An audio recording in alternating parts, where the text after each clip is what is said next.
So I think, I mean, the management, we now call it the board, but it works in exactly the same way. It is bigger because the HR director sits on it, and we have a full-blown chief executive. The practice manager became a chief executive.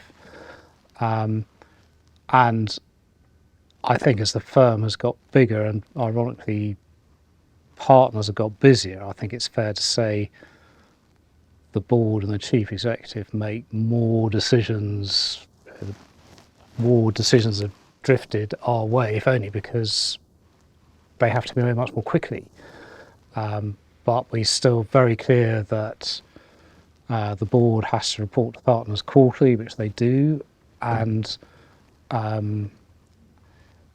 lot of information is actually made available to the whole firm. A lot more information is made available to everybody in the firm than, well, even 15 years ago, so that actually everybody's got a pretty good idea of what is going on. Would you say that's more a response to the demand that from your staff, from your partners?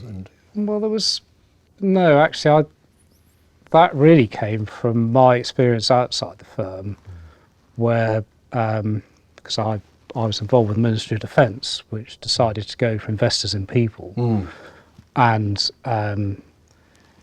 they went to visit a regiment and discovered that there was a whole subunit in that regiment who didn't know what the function of the regiment was. And that struck a chord with me, because actually if you spoke to a lot of people here in some areas, they wouldn't really know what we were trying to do.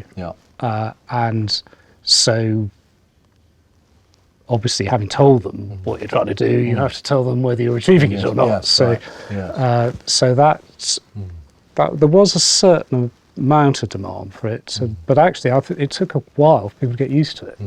Well, why are you telling me this? So there was a whole education process to be gone through.